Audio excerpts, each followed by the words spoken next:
মনে হয় ভারতের মানুষজন একদমই ভুলে গেছে যে এই কয়েক সপ্তাহ আগেই মালদ্বীপের মিনিস্টাররা কিভাবে আমাদের দেশের প্রধানমন্ত্রী মোদীকে গালাগালি করেছিল, ভারতকে নিয়ে উপহাস করেছিল।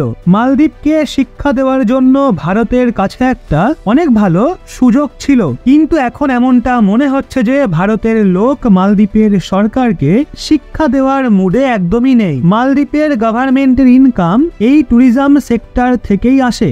ভারতের লক্ষ লক্ষ মানুষ মালদ্বীপ গিয়ে সেখানকার জিডিপিতে যোগদান দেয়। এই অবস্থায় যখন মালদ্বীপ এবং ভারতের মধ্যে বিবাদ স্টার্ট হয়েছিল, সেই সময় এমনটা মনে হয়েছিল যে ভারতের মানুষজন মালদ্বীপকে সম্পূর্ণভাবে বয়কট করবে, কিন্তু এখন তো সেটা হতে দেখাই যাচ্ছে না। কারণ মালদ্বীপের ট্যুরিজম মিনিস্টার টুরিস্টের যেই ডেটা রিলিজ করেছে সেটা অন্য গল্পই প্রকাশ করছে। তো বন্ধুরা দেখতে পাচ্ছেন স্ক্রিনের ওপর একটা আর্টিকেলের স্ক্রিনশট রয়েছে। মালদ্বীপের ট্যুরিজম মিনিস্ট্রি বলেছেন 26 ফেব্রুয়ারি পর্যন্ত মালদ্বীপে বিশ্বের বিভিন্ন প্রান্ত থেকে 3,20,000 ট্যুরিজম এসছে, আর এর মধ্যে ভারত থেকে আগত টুরিস্টও অনেক বড় সংখ্যাতেই রয়েছে। রিপোর্ট অনুযায়ী ভারত মালদ্বীপের টপ 5 দেশের মধ্যে যুক্ত রয়েছে। প্রথম স্থানে রয়েছে চীন। 26 ফেব্রুয়ারি পর্যন্ত 52,700 জন চাইনিজ টুরিস্ট মালদ্বীপ গিয়েছে।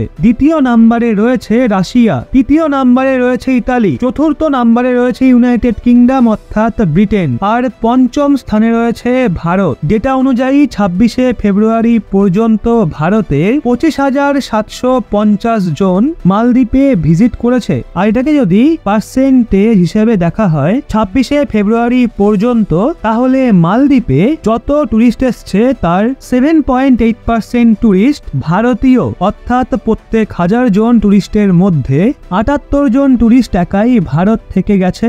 ভারত থেকে টুরিস্টের সংখ্যা কিছুটা কমেছে, কিন্তু স্টিল এটা অনেক বড়ই সংখ্যা। এখনো পর্যন্ত পুরোপুরি 2 মাসের ডেটাও রিলিজ করা হয়নি। যদি এখন 25,750 জন লোককে দিন হিসেবে ভাগ করা হয়, তাহলে এই মাসে 491 জন টুরিস্ট ডেলি মালদ্বীপ যাচ্ছে। আর এটাকে যদি বছরের হিসাবে ক্যালকুলেট করা হয়, তাহলে 2024 সালে ভারত থেকে মালদ্বীপে যাওয়া লোকের সংখ্যা 1,64,000 হয়ে যাবে। অর্থাৎ মালদ্বীপের সাথে এত বড় বিবাদ হওয়ার পরও ভারতের লক্ষ লক্ষ লোক মালদ্বীপে যাবে। এই ডেটাকে দেখে এখন মনে হচ্ছে যে ভারতে যে বয়কট মালদ্বীপ স্ট্যান্ড ছিল সেটা শুধুমাত্র হাওয়াতেই ছিল। বর্তমানে তার কোনো প্রভাব লক্ষ্য করা যায়নি, কারণ এটা তো অন্য কিছুই বলছে। উল্টে এই কন্ট্রোভার্সি মালদ্বীপের জন্য অনেক বেনিফিশিয়াল প্রমাণ হয়েছে।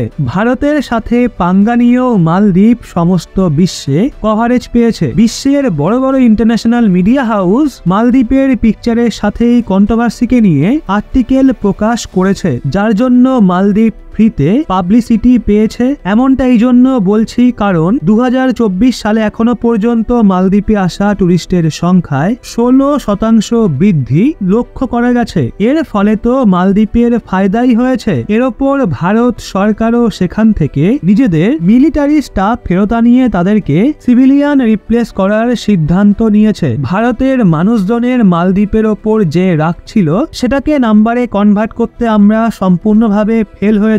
তো এখন মালদ্বীপে যাওয়া সো কল্ড ভারতীয় মানুষদের উদ্দেশ্যে আপনার কি বলার রয়েছে তা নিচে কমেন্টে অবশ্যই জানান। আর এরকমই লেটেস্ট ইনফরমেটিভ ভিডিও পেতে চোখ রাখুন রহস্য বাংলার পর্দায়।